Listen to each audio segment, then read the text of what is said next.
नमस्कार दोस्तों। मेरे साथ हैं प्रसिद्ध इतिहासकार श्री राजकिशोर शर्मा राजे जी। और आज हम बात करेंगे उनसे 8 से 11 जनवरी 2026 को ये भारत स्वाभिमान पर्व सोमनाथ में मनाया जा रहा है। और सोमनाथ मंदिर के उस इतिहास पर भी आप प्रकाश डालेंगे जो 8 से 11 जनवरी 1026 आज से 1000 वर्ष पूर्व महमूद गजनबी का जो आक्रमण हुआ था और जो लूटपाट हुई थी मंदिर में। तो राजकिशोर शर्मा जी अब आपसे मुखातिब हैं। नमस्कार जी। मोहम्मद गजनवी का 16वां आक्रमण सोमनाथ पर हुआ था। इससे पहले वो 15 बार भारत को विभिन्न जिलों पर विभिन्न हिस्सों में आक्रमण करके उसको बुरी तरह से त्रस्त कर चुका था। धर्मान महमूद ने भारत को बुरी तरह से लूटा जब उसने वो सन 25 में जनवरी में अपने यहाँ से चला था। और जब वो सोमनाथ पे पहुंचा उसको आज ठीक 1000 वर्ष होने जा रहे हैं। इसमें सोमनाथ में उसने 20 लाख दिनार की लूट की थी। 50,000 लोगों को वहाँ पे मारा था।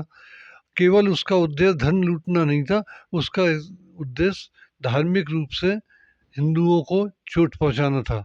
और यहाँ से जो मूर्तियाँ थीं उनके कुछ अवशेष वो वहाँ ले गया था अपनी राजधानी और गजनी, और वहाँ पर उसने उनको सड़क पर और मस्जिद के बाहर डाल दिया था ताकि वो विधर्मियों के पैरों तले कुचले जा सके। अब हमारा देश स्वतंत्र है। मंदिर का निर्माण सन 51 में भव्य तरह से हो चुका।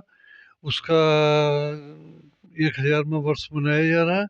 ये हमारे लिए खेत का विषय भी है और हर्ष का विषय भी है। खेत का विषय इसलिए है कि हमारे 1000 वर्ष पूर्व हमारे साथ क्या हुआ था उसको हम किसी भी तरह से याद नहीं रखना चाहिए, लेकिन इतिहास है, इतिहास को याद रखना पड़ता है।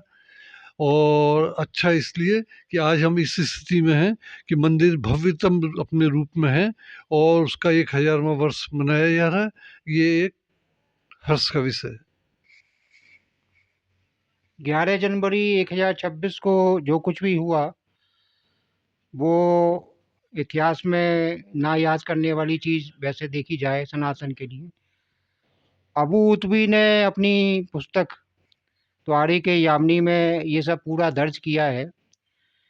तो बड़े आश्चर्य की बात है कि हिंदुस्तानी इतिहासकारों ने या इतिहास की जो स्कॉलर्स हैं उन्होंने इन सब चीज़ों पे ध्यान नहीं दिया है या जानबूझकर इन सब चीज़ों को नज़रअंदाज किया गया किसी राजनीतिक वजह से। तो ये सब क्या रहा? ये कुछ काल जबकि भारत में विदेशियों का शासन था उस समय ये कारनामे करने के बाद भी इनको दबाने का प्रयास किया गया।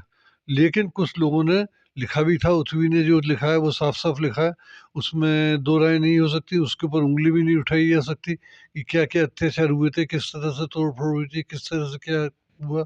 लेकिन बाद में और ख़ास तौर पे इन पिछले 70 साल में इसको जो दबाने की कोशिश की गई वो बहुत निंदनीय है और ऐसा नहीं किया जाना चाहिए था।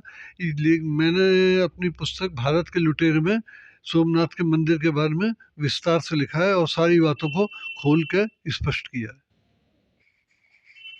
तो ये थे वरिष्ठ इतिहासकार और पुरोधा इंडियन हिस्ट्री श्री राजकिशोर शर्मा राजे जी। और अगले अंक में हम इनकी नई पुस्तक जो भारत के प्रमुख युद्ध हैं जो प्रेस में है और पब्लिश होने वाली है उसके बारे में जानेंगे।